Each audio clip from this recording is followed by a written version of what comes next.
He's Derek.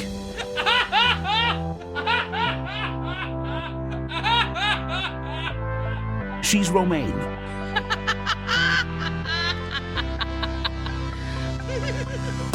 This is Derek and Romaine. 2.0, bitches! Derek here, along with Romaine, and joining us now are returning champs, Sharon Johnson and Susan Lambert-Hatem. They are the co-hosts of 80s TV Ladies, the hit multiple award-winning podcast. We'll be talking about that because you know how jealous Romaine is that anybody else gets accolades. It's true. It's true. But you can check out the 80s TV Ladies. Their podcast is everywhere you find your podcast. And of course, they are on Facebook, Instagram, and Twitter as 80s TV Ladies. Susan and Sharon, welcome back to the show. Thank you very much for having us back. Thank you. I'm thrilled to be back. It is our pleasure. Now, when I was out in Los Angeles a few months ago, Sharon, I did not get to see you in person. I'm sorry. I'm sorry I missed you. That's all right. Rich filled in for you, and but we had a lovely little lunch and with Rich and Susan, and I had an absolute blast, and I'd never met Susan in person, and I had not seen Rich in person in years, and so it was actually really fun catching up. It was super fun to meet you in person. I'd heard stories, and then just to hear you guys talk about high school and everybody, and it was just a great lunch. It was an actual 80s flashback for sure. It was totally. But first of all, congratulations on your massive award haul that the 80s TV Ladies have been enjoying. Yeah, you guys have been winning a bunch. I'm a little jealous. Well, we've been nominated a bunch, and we've won Yes. a bunch too. So we're very, very lucky. Feel very blessed. I mean, I think the latest was the Webby nomination. The Webby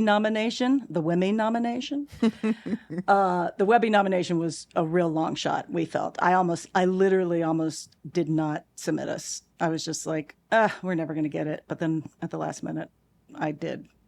Which is awesome. I mean, a Webby's a big deal. It was a big deal, and we got a beautiful. We didn't win because we were up against some really amazing podcasts. Sure. And we were nominated in the same press release as Barack Obama and oh my God, everybody, huge stars that I can't think of right now. It's just an honor to be nominated among these other people I do not remember.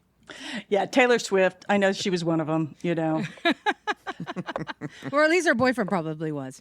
And her boyfriend, he was totally nominated too. Yep. Because he's got a fancy podcast. So Yes, he does. We felt very honored, and we have a beautiful little framed nomination certificate that we got. Oh, that's very cool. Yeah. And you guys did really well at the podcast awards in the fall. We saw that, and I know we told all of our listeners they had to vote for you guys. Oh, bless your heart. Thank you. Thank you. And I think you guys won too. You've won like a lot of podcast awards. We have won a few over the years. Yeah. Yeah. We're Romaine is very being happy modest with that. now. We've won 5, so now the award is named after us, and we're no longer eligible for the LGBTQ podcast. That's not true. Is that true? That is true. Yeah, once you win 5 times, they won't let you win anymore unless you switch up the category. So we might have to switch up the category and just win in all the categories. I knew that you had been you'd won 5 times and had been retired from the category, but didn't remember that they had now named it after you, that particular category. Yeah, That's so awesome. That's what they're supposed to do. I don't know if they've actually done it yet, but that is according to their rules and regs, that's what they're supposed to do. Once you win it 5 times, they're supposed to rename the category after your show. Sorry, Feast of Fools. Yeah, they were the previous 5-time winner. Right. Wow, that is so exciting. You're going to have an award named after you. Yeah, that's kind of cool. We'll see how long it lasts, but Well, I I think it's was one of these about things, when you've been around forever, these things happen to you. It's upsetting. Yeah. Oh no. But let's talk about the second season of 80s TV Ladies, because the two of you have been quite on fire. I have been listening along, and you've been getting big gets and guests this past season. So what has been your secret? Is the word out about 80s TV Ladies? Is that what's happening here? I think it's a combination of things, frankly. I mean, one of our previous, sorry, my voice has decided to disappear. One of our previous guests helped us reach out to Linda Bloodworth-Thomason, who I'm stumbling over my words because I still can't believe we talked to her. And then Susan and Melissa got a chance to meet her in April when I was out of town. Once again, I'm out of town, and I didn't get to meet Linda. I didn't get to meet to meet you, Derek, but that's okay. But getting Glenn, Gordon, Karen on our podcast to talk about moonlighting was something that literally just kind of fell out of the sky. His folks reached out to us and asked if we'd like to talk to him, and of course we said, "Why, yes, we would." So that's how that happened. But many of the other people we've talked to, we've just reached out to them, and they've been kind enough to talk to us. It's been beyond words, really, and hopefully it continues. Yeah, we're wrapping up season 2, and I have to say that getting an email from a publicist who's like, would you guys have any interest in, I don't know, talking with Glenn Gordon Karen, and then they could proceed to tell you who he is, and like be like, okay, this is why you might want to like they're selling us on Glenn Gordon Karen, and I'm like, honey, you had me at hello, like you didn't fucking know, right? Right. I was like, okay, if you insist, we'll take Glenn Gordon Karen. So that was delightful, and I think people are enjoying coming on the show, and I think there are some publicists that have heard of us and are starting to hear of us. So every once in a while, we now get someone reaching out to us. So we welcome all the people to reach out to us. Well, so what I find interesting, because I'm sure that this obviously because Glenn Gordon Karen sort of came out of the blue, and so this was not a planned theme here, but in some ways, Designing Women and Moonlighting do have something in common, in that both of them were constant tabloid fixtures for behind the scenes of the productions of their shows, which most TV shows did not get the kind of constant tabloid ink that those two shows did. And so it was interesting to me that you ended up having the creators of both of these shows, who I don't think either of them expected that would end up being a part of what their shows were while it was happening. And Linda Bloodworth-Thomason talked a bit about, she, not as directly, but basically that, a lot of the sort of chaos in the tabloids ended up bleeding into, what life was like behind the scenes on the show. Absolutely. I think that, she talks about that, and she's talked to it. I mean, she wrote an episode that they shoot fat women, don't they? Because of all the speculation about her weight, not Linda Bloodworth-Thomason's, but not Dixie Carter, Delta Burke. God, here it is. I have not had enough coffee, and it's already noon. I'll never catch up. So Delta Burke, people were like crazy about her weight, and looking back at the episodes, you're like, she's not that fat. Yeah, she looks like a buxom, curvy woman. Yeah, and she looks great. And people were losing their minds. I remember it. It was just, you couldn't not hear her about, oh my God, she's so fat. And you're just like, she's not. She's beautiful. She looks like a beautiful big woman. Yeah, and as for moonlighting, and it was unintentionally built into the show in terms of some of the things that the tabloidiness of it from the beginning, not the least of which was the somewhat chaotic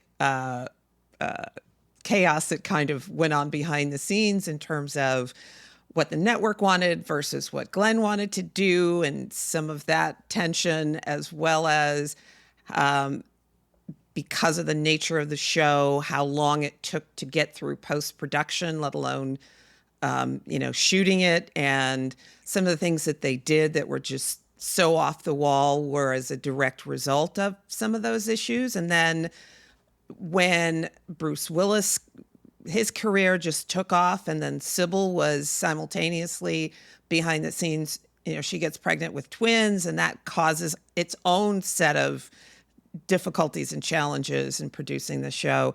Yeah, there was a whole lot going on behind the scenes on both those shows for completely different reasons. But nevertheless, both shows have continued to remain very much in the hearts and minds of the viewers, and rightly so, I think.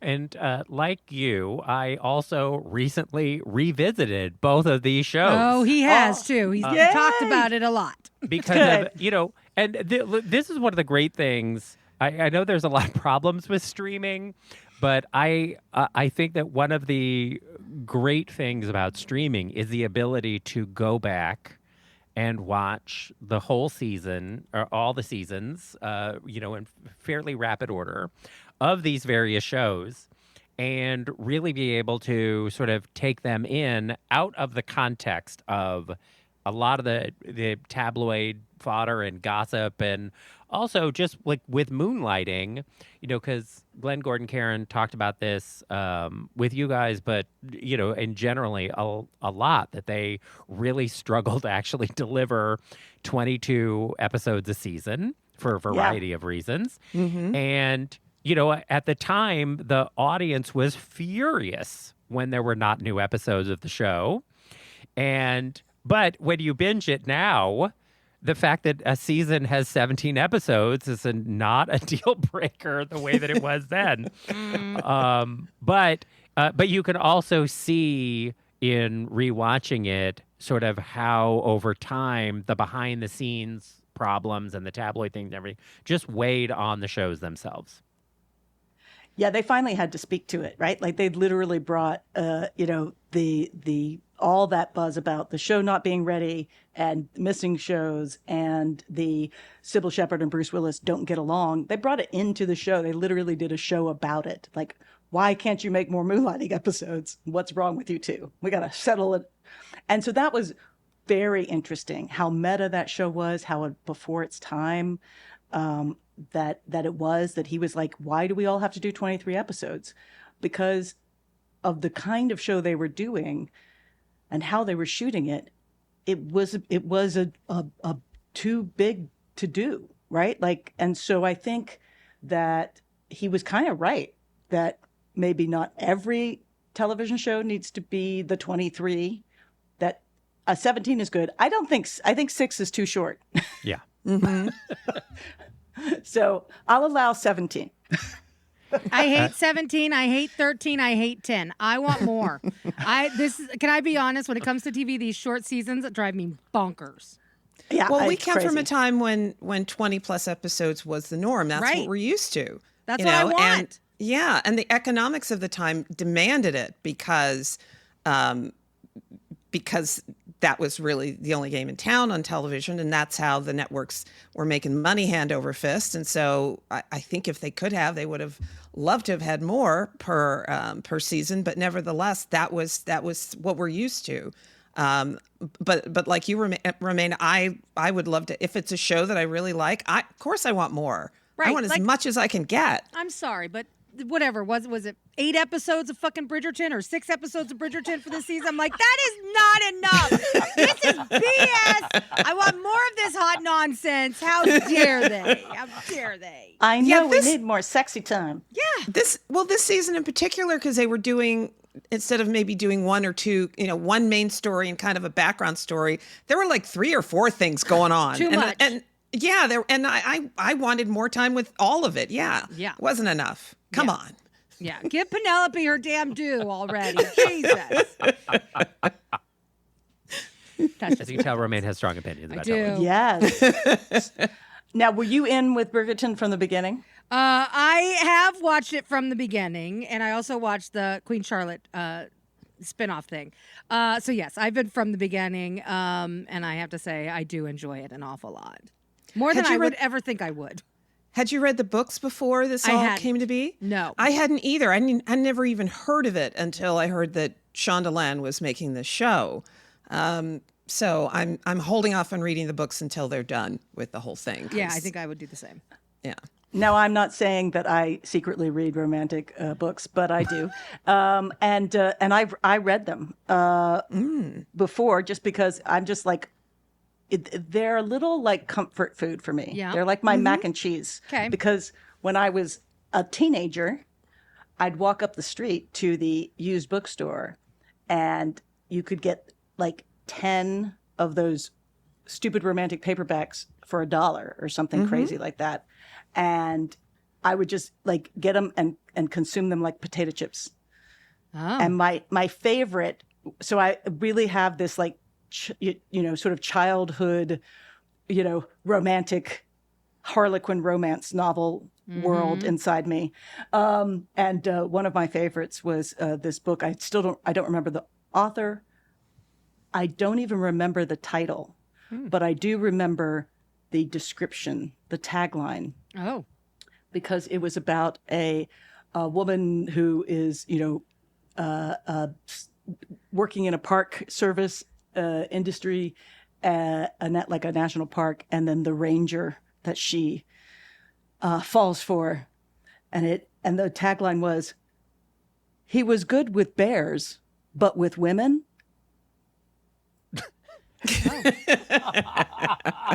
Oh my. Yep. That's exactly. Yep. Huh. And I have never forgotten that tagline, because I was like, amazing. okay, that's amazing. But anyway, I totally had read the Bridgerton novels before the show came out. Now, have you also read the Outlander novels? I haven't. That's weird. I'm surprised because I know. they're practically the same thing. They're just a little formula to get into some sexy shit.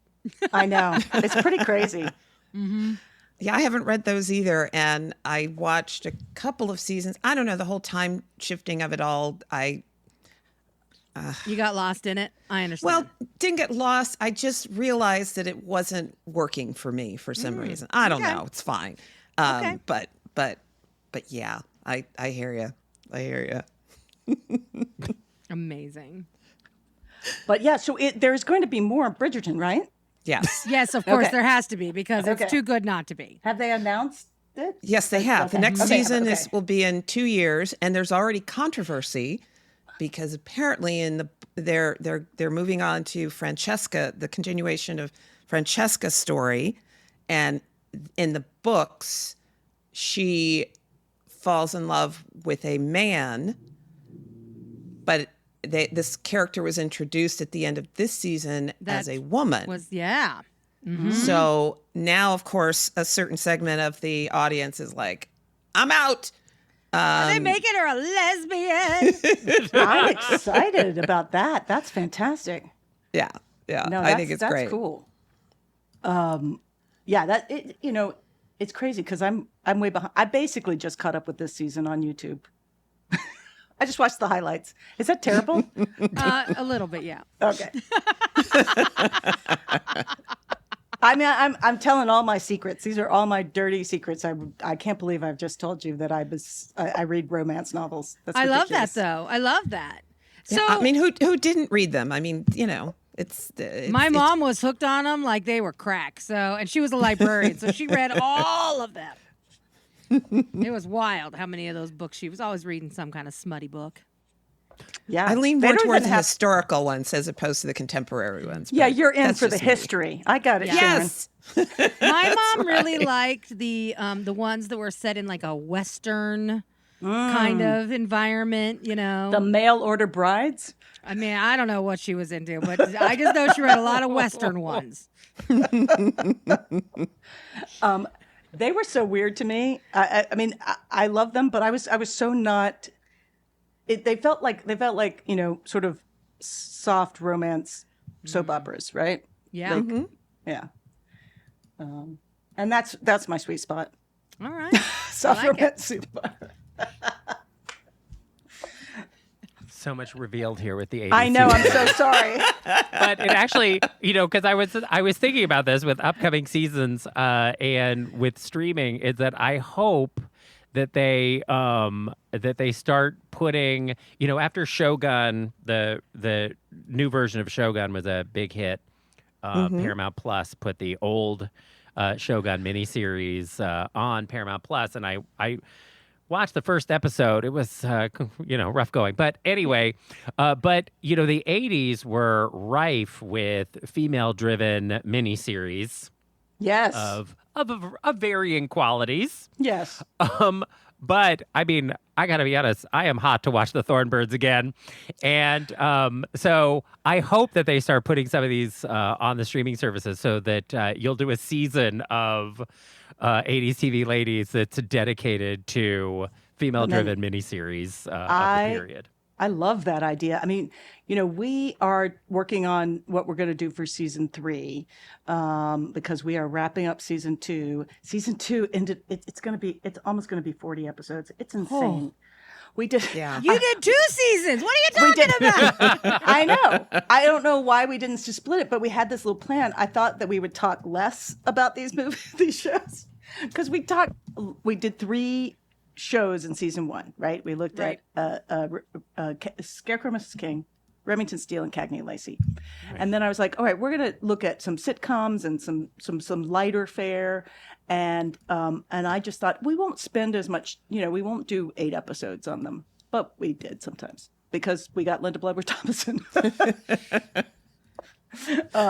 So we ended up just going and going and going. And then when we got the call to do Moonlighting, that just put us over the top. And,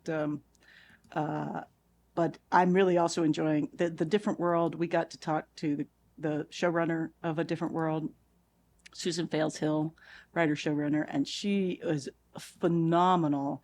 And then we got to talk to this amazing director, Nima Barnett, who started in the 80s, the first Black woman to direct a sitcom, the first Black woman to have a 3-picture deal.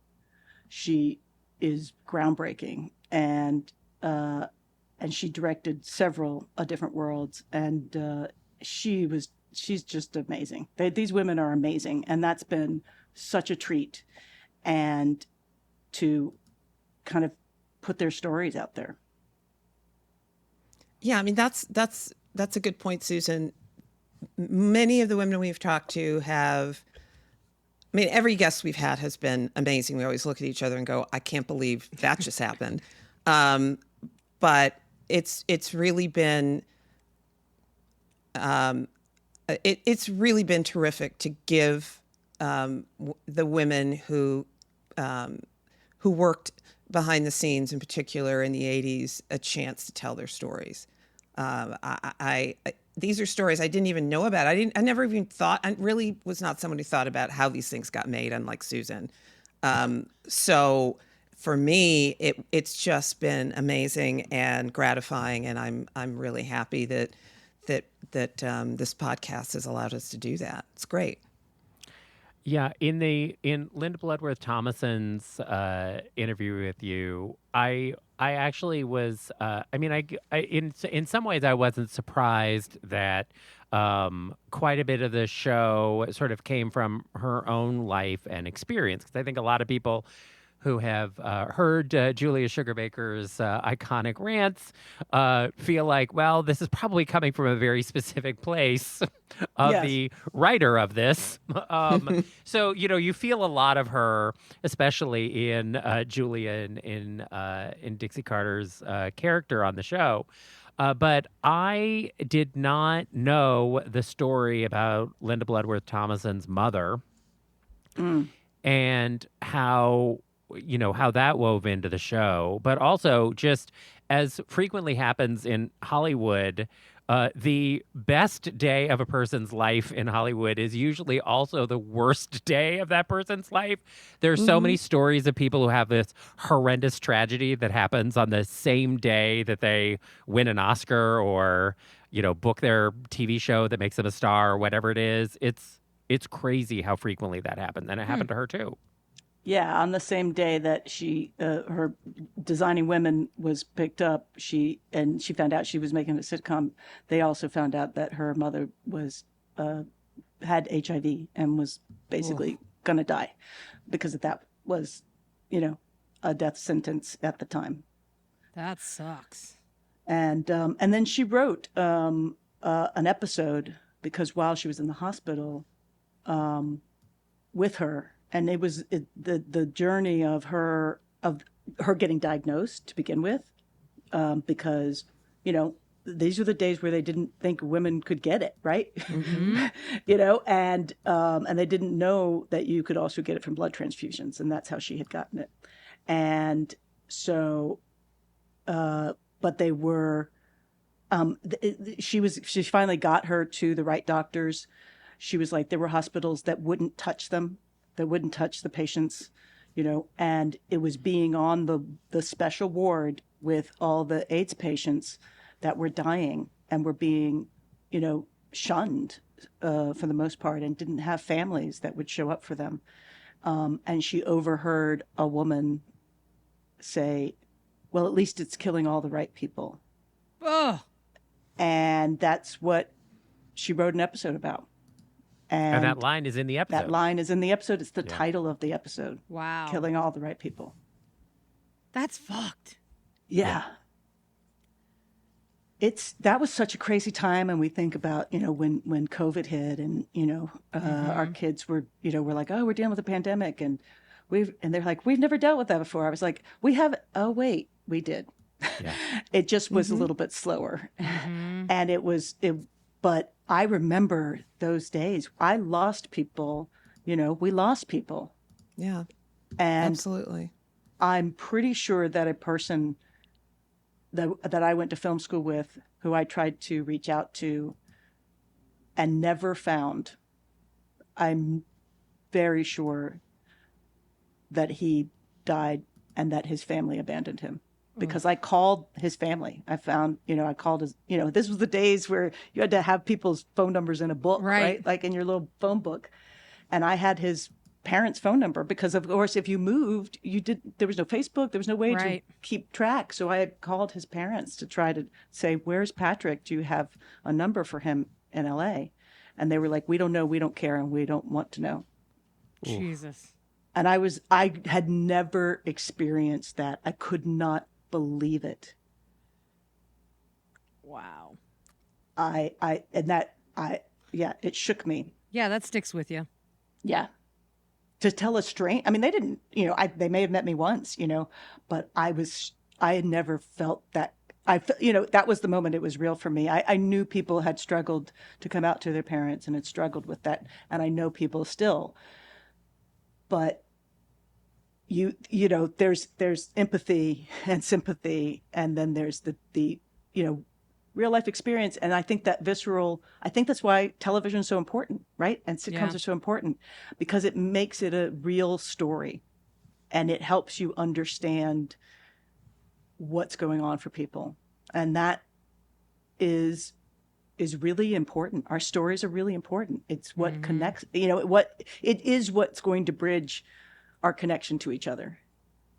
And I think that for Linda, I mean, it was an outlet for her rage.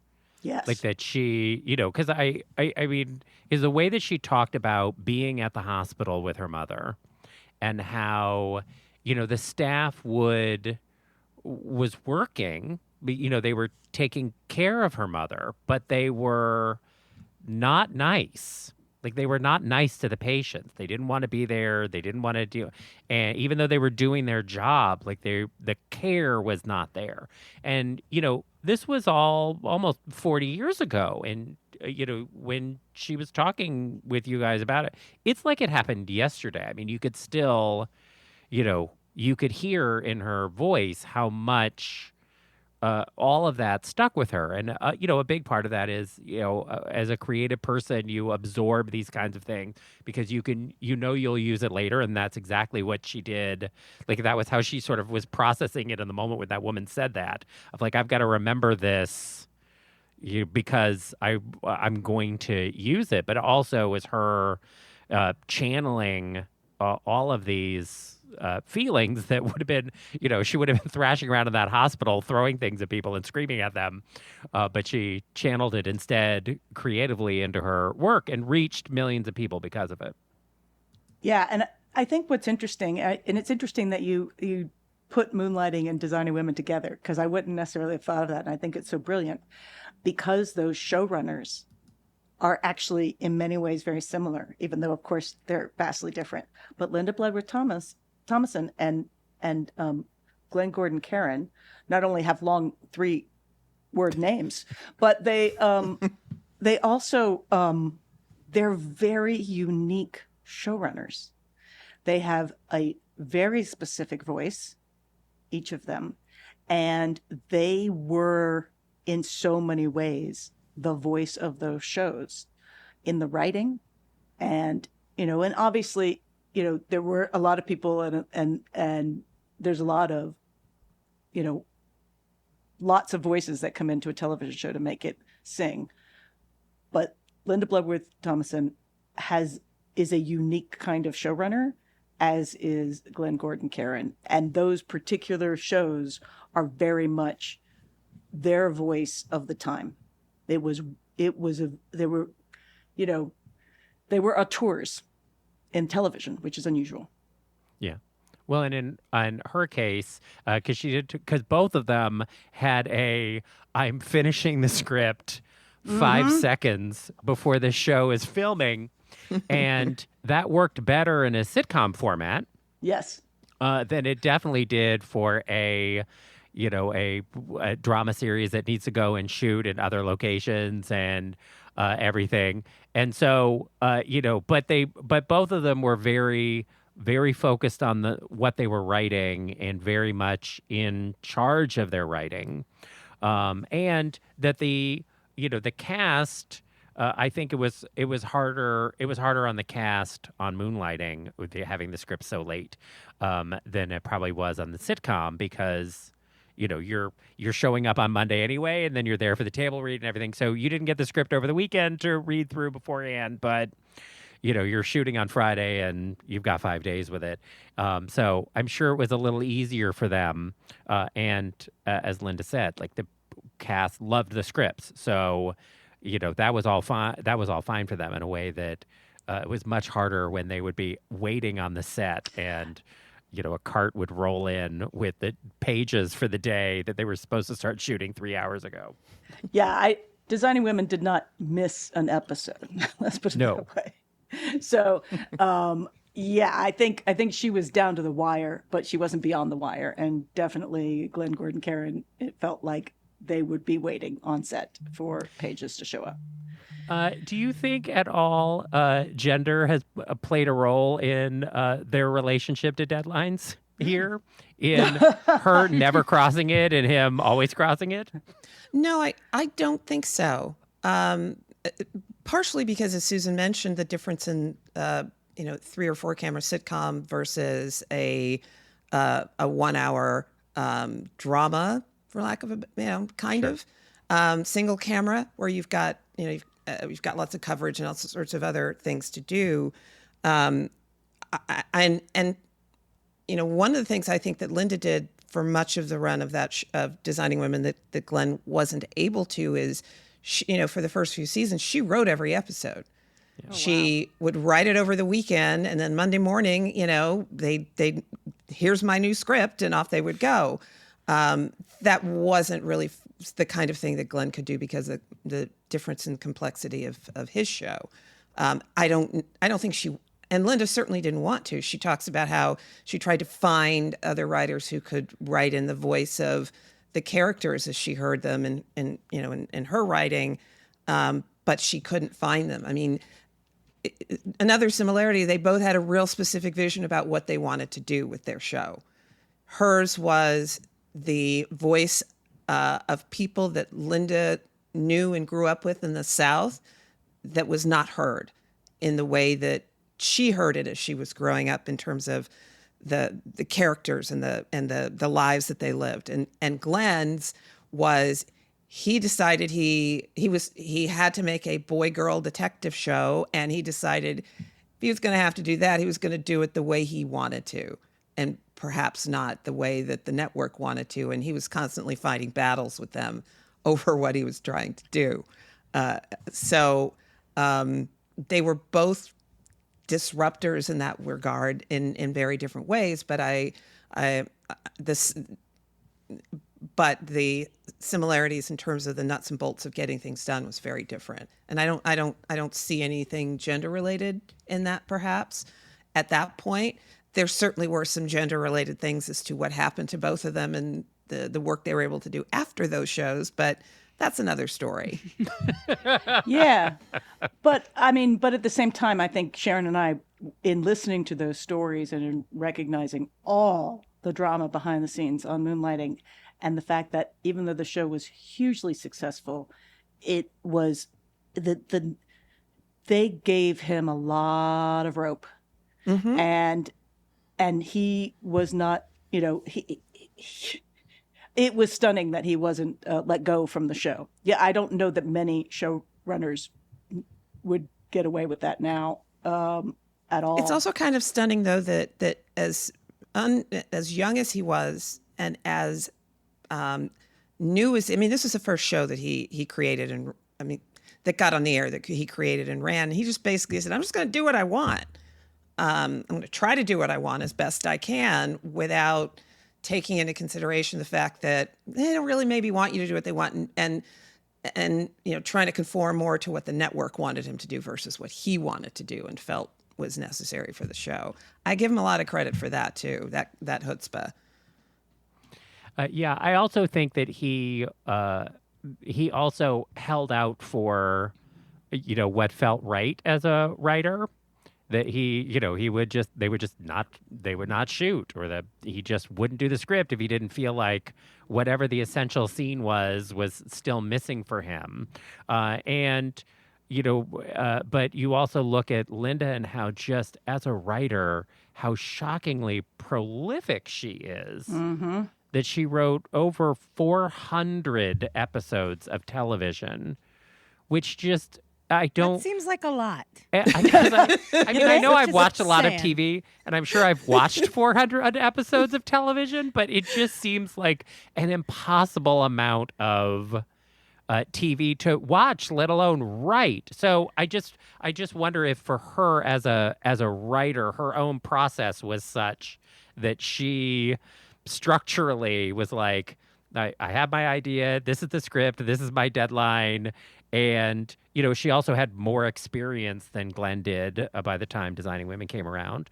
Yeah. And so she might have had just a different process that allowed her to work in a different way. But also, she's so prolific. I just feel like she's just like, I'm churning this out, and next week I got to do another one, and I got to let it be.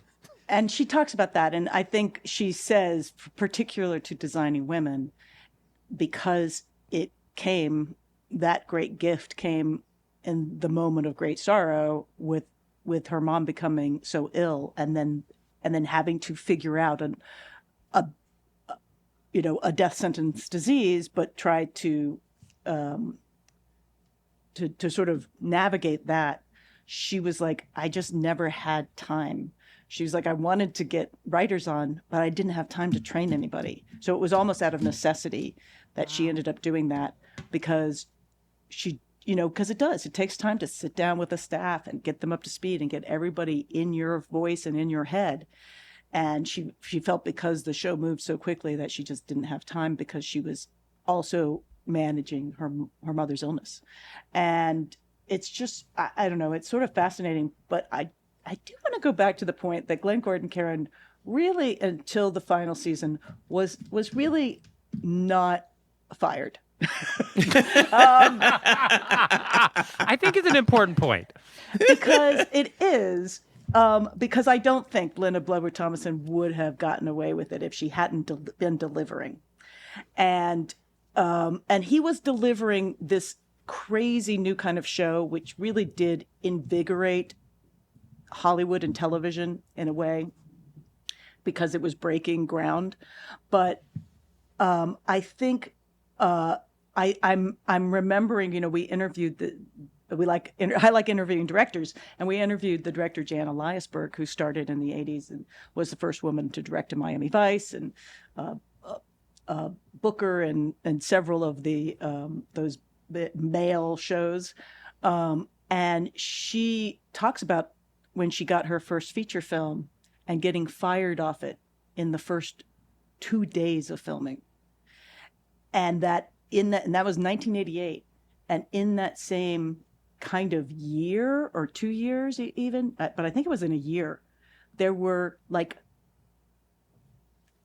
5 women fired off their first feature in the first week. Whoa. Which is very unusual. You usually don't do that. You might get fired early in pre-production, and you might get fired late in the game if you're not, it's like it's not coming in, and we've hate it. But that they usually give them a few yards of rope, and so I do think that hindered women directors in the 80s, and that happening meant, oh look, there were many people, I have no doubt, were like, well, women just can't do it. If they said it out loud, or if they said it to themselves. That was said around Hollywood in the 80s. I'm sure that was part of the mindset, and there was an inclination to make that kind of change when a woman was in charge versus when a man was in charge. I think there's no question about that, and probably still a lot of that mindset still exists today. And I am going to shout out what I think is one of Linda Bloodworth Thomason's secret weapons, which is Harry Tomlinson, her partner in producing, her producing partner. And he was on all of those shows as well.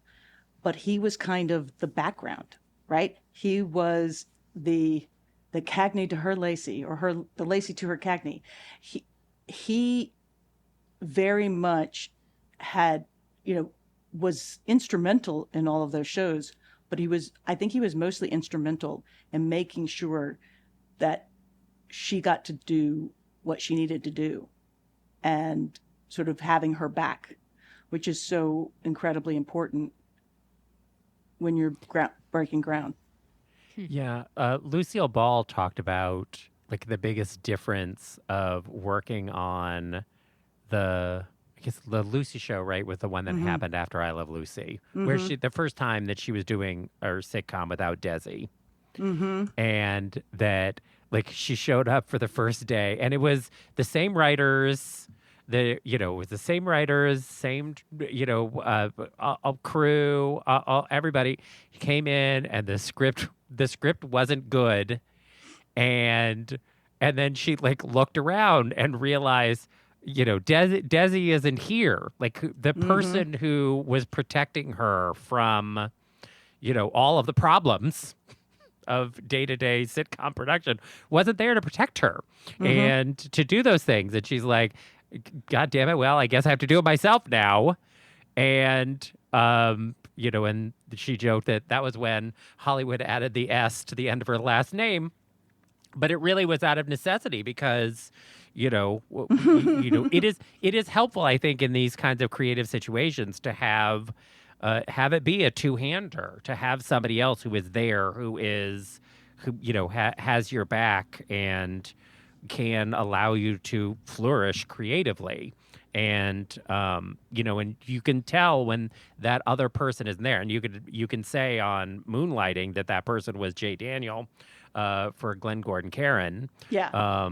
But sometimes it is helpful to have like that that second person who is there, who takes a lot of things off your plate, even sometimes that you don't even realize what it is that they're doing. Yeah, and I think it's that amazing thing. I think it's in both, and I haven't seen the full things. I think I saw clips, but wasn't it in both the Taylor Swift behind the scenes and the Beyonce sort of documentary movies, where people are questioning them, like men are questioning them? It's definitely in the Beyonce one. I haven't seen the Taylor Swift one either, so I don't know. But Yes. yeah, it's astonishing. It's astonishing. And you're like, what? Yeah. It's so startling because you're like, do you know who she is? But, those stories are told on our show, right? Debbie Yeah. Evans, the stunt woman who is just so freaking amazing and so kind about the sexism that she faced from stunt people and stunt coordinators and movie makers, but who really persevered and and had the favorite line that from where she's like, I try to give people the respect they don't deserve. and hopefully win them over. And she can do it because then she gets on her motorcycle and rides it up a tree and across a roof and then gets off and was like, oh, could you help me with this? How was that? Was that good enough? So she's sort of the whale rider, but she's phenomenal. But she talks about that, that I don't know, just the importance of people's expectations and women walking onto a set, and Nima talked about Black women walking onto a set. People are treated differently. Mm-hmm. So, so after hearing about the experience of different people working on Moonlighting, what is your takeaway about Sybil Shepherd and sort of how things went down at Moonlighting with Sybil Shepherd? That is an excellent question. That is a good question. I'm like, ooh, I want to know. Well, I guess I would start with what specifically about Sybil, because there are not many, but there are certainly different ways or different roads to go down with her and the whole moonlighting of it all. I mean, I would start by saying it's clear from what Glenn said that he and Bruce were kind of like buddies, Yeah. Sybil, so it wasn't like there was this triumvirate and they all were, kind of on the same wavelength or something. Sybil's process, Sybil's way of doing things was very different. And her expectations, at least initially, seemed to have been very different about what the show was going to ask of her in terms of time and such. It's certainly not the first time that the coworkers have not, ended up being best friends or anything. But so it's I guess it's kind of hard to say without really hearing her side of the story, if you will. The fact that she got pregnant in the middle of the show and the issues in terms of the show that caused, I find it hard to be anything but empathetic with her with regard to that. One of our other guests on one of our other podcasts, Nana Visitor, talked about how she worked right up until she practically gave birth on set. There were times when she thought she might be going into labor, and she's still working. That's crazy. Because women felt like they had to, kind of, and there wasn't they weren't given the grace to deal with the fact that they're growing a human inside their body, or in Sybil's case, two humans inside her body as all of this is happening. And of course, a network television train that's heading down the track on that season doesn't care either. So I don't know. Nobody's perfect in this. Nobody was perfect in that situation. I think the show did the best they could with all of it, all things considered. At least I guess that's basically my 2 cents. Susan, what about you? Well, I think it's hard to be the straight woman. I think that Sybil Shepherd came in as, I think it may not be unlike Kate Jackson, in that super talented, just a incredibly impressive talent and intellect. That's what I get about Sybil Shepherd. She knew film and television and acting and performing, and she was very good at it, because what's astonishing is how great she is basically playing the straight woman, but holding the game straight woman to Bruce Willis's insanity, and doing it while looking incredible. I'm like, I don't even understand how you walk that fast in those heels, but much less talk like that. But also she was very much a star. She's a diva, as Glenn talks about on the show. At a certain point, she's like, "Do you know what diva means, Glenn?" And he's like, "I don't know." And she's like, "First woman." Right. Prima donna. Yes. Mm-hmm. Right. Prima donna. Yes. Right. First woman. First woman. So she's like, I think she was very much wanted to be the first woman. And I think she was first on that call sheet at the season 1. But she was not first on the call sheet after that show started, in terms of her power.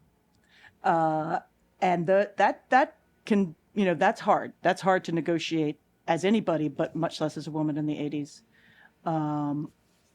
But I think she is like many artists and many actresses, I just don't know how healthy it is to be doing that job. Yeah. I mean, I feel very conflicted Yes. about the situation, because part of me comes back to something that the Ego Odom, who is one of the stars on SNL, she said that her favorite characters are loud, confident, and wrong.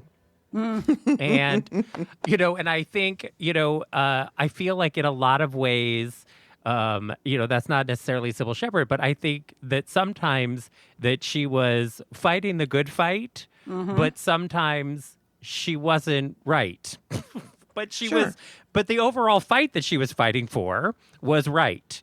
But sometimes the individual situation that she was in wasn't. But then even Glenn, in talking to you guys, talked about how, they would be filming and they would do 3 takes of something and they would want another take. And she'd say, "No, we have it. I'm done." And she would leave and go to her trailer. And he was furious about that. But he said in rewatching the episodes, he's like, she was right. We did have it. It was there. Even if we couldn't see it, she knew it was there. But they didn't trust her. They wanted more, but she, knew when it was done and was ready to be done. And so I think that sometimes she was on the right side, and, they thought that she was being difficult and demanding, but she was actually right. But, it's possible that she also stood up for things where she wasn't right. And, but it is, I think it is difficult when somebody is hired to be the star of a show. And I think that she had a certain anxiety about it because, as she had said, she didn't want to do the test with Bruce Willis because she was convinced that they would fire her. Like they would see that she wasn't as good and then want to hire Cheryl Ladd after all. And so I think that she had her own insecurities about the show, that Bruce Willis becoming a giant star while the show was going on did not make things better. But, we know somebody who worked on her sitcom, and she was not easy to work with on the sitcom. But in that case, that was, they would have the table read and everyone would laugh and the script, they liked the script. And then they would rehearse for 4 days or whatever. And on day 4, the crew wasn't laughing. And she would say, the jokes aren't funny. We need all new jokes. It's like, well, they're not laughing because everyone's heard them 10 times. But they had to completely rewrite every script, the day before it was shooting because she had decided that it wasn't funny anymore. And that made it very difficult for people. So, but, her name is on the door. If the show sucks, they're not going to blame somebody else, the producer, the director, the writer, or whatever. It's only going to be her. And that's a lot of pressure on a person. And so, I don't know. I'm very conflicted about the whole thing. Absolutely. And I think that, we, also stars and actors and actresses are not all, again, it's a tough job.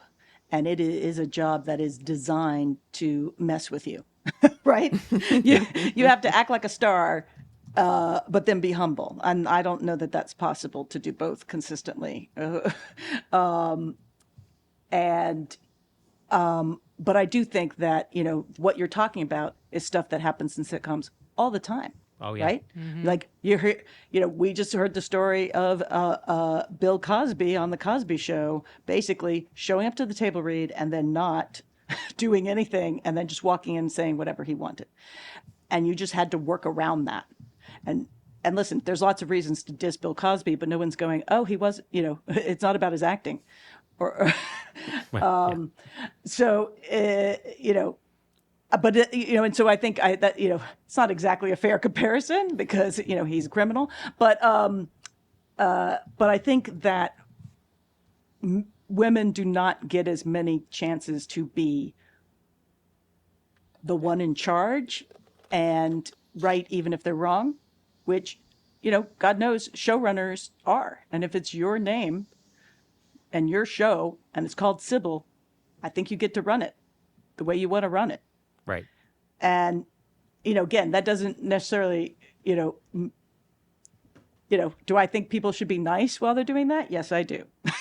Does that always happen? No, it doesn't. But she's pretty phenomenal. I was surprised how much I liked her performance and her ability to kind of ride herd on that show and be both very, very funny and beautiful and game. That's a crazy needle to thread, right? That I don't know that Cheryl Ladd could have done it. No, I don't think Cheryl Ladd would have been nearly as game. I think that's the right word. Yeah. And so I really give a lot of credit to her and recognizing like, in some ways she could have been a lot more trouble, right? Watching that meteor rise next to you. And so I just think it was a weird lightning in a bottle and everyone's going to get struck, right? One way or the other from somebody. Also, a triangle is a hard relationship, right? And that was the three power centers of that show were her, Bruce Willis, and Glenn Gordon Caron. And a triangle is difficult because two people are always against. There's rare that it's not 2 against 1. Yeah. Yeah. Someone always feels left out in a triangle. Yeah. That's why a throuple is trouble. Yep.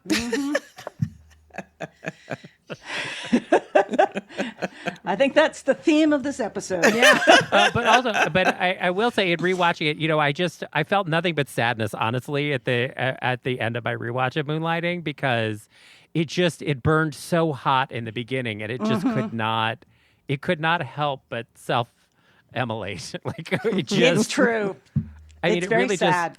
And I just had such sadness, but I also really felt like, Glenn talked in your interview and other interviews about how important it was that David Addison's heart be on his sleeve all the time, that he was lovesick for Maddie, that for all of his prancing around and everything else, he was like a little boy who just wanted to hand her a Valentine at school, like that was, the sort of the heart of that character. And I really did feel that once Glenn wasn't on the show and Bruce Willis was a big movie star, that was gone, and he wasn't getting along with Sybil. That part of the show was gone, like that light went out in his character. And to me, that more than almost anything else, up to and including her pregnancy, which really felt like it was 2 years long. Yes. The way that they shot it and did the storyline and everything, it's like she's been pregnant for a really long time here on the show. But I really think that was the thing. Like David Addison's heart was no longer on his sleeve, and they just could. The zing wasn't there without it, because I think that was an essential element. The zing had zanged. Yeah. And left the building. It's so interesting to look at these shows and look kind of where sometimes they make a left turn and why. I'm always surprised when a show can not just sustain it past 2-3 seasons, because certainly for dramas, that's to get to that season 4 and still be firing on all your pistons is unusual for the 80s. Well, I think it's unusual in general, because especially when a show becomes, especially when the show becomes successful, that's when everything changes. There are people in the cast who perhaps go from being relative unknowns to now suddenly being the hottest thing on, well, back then it may have been the cover of People magazine. Now it's, on wherever it is. 10 million followers. Exactly. And so they're being told by the people whose job it is to try to make their career into the best or the most of whatever it could be, the things they need to do and how they need to be and all those kinds of things, so that the dynamics change on the set, the relationships change on the set as a result. People behind, and that happens in front of and behind the camera. I mean, there's all kinds of things happening that have nothing to do with ultimately what ends up on screen, that play into what happens. Sometimes what we end up seeing on camera. I mean, that alchemy that made the show, what it was in the beginning, begins to change. Sometimes for the better, sometimes for the worse. I think it's just kind of natural. I agree. Well, I hope the two of you never change. I agree. And I appreciate you talking 80s TV. Romaine fought the good fight here for I tried, a while. but Derek, it just makes Derek so happy. I just let him do him. She's also a 90s TV baby. So I am. Okay. Yeah. You're a little baby. Yeah. Well, we'll have to. I would love to have you guys on. We'll find a show and to talk about and bring you guys on. Maybe one that ran into the 90s. Okay. Or you can be sort of a guest 90s TV babies on with us. Sure.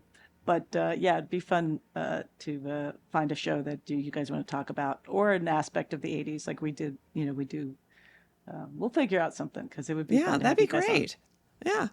I dig it. Yeah. Well, I want to thank you both for being with us. And of course, if any of our listeners have not yet checked out the 80s TV Ladies podcast, I do not know what you are waiting for. Me neither.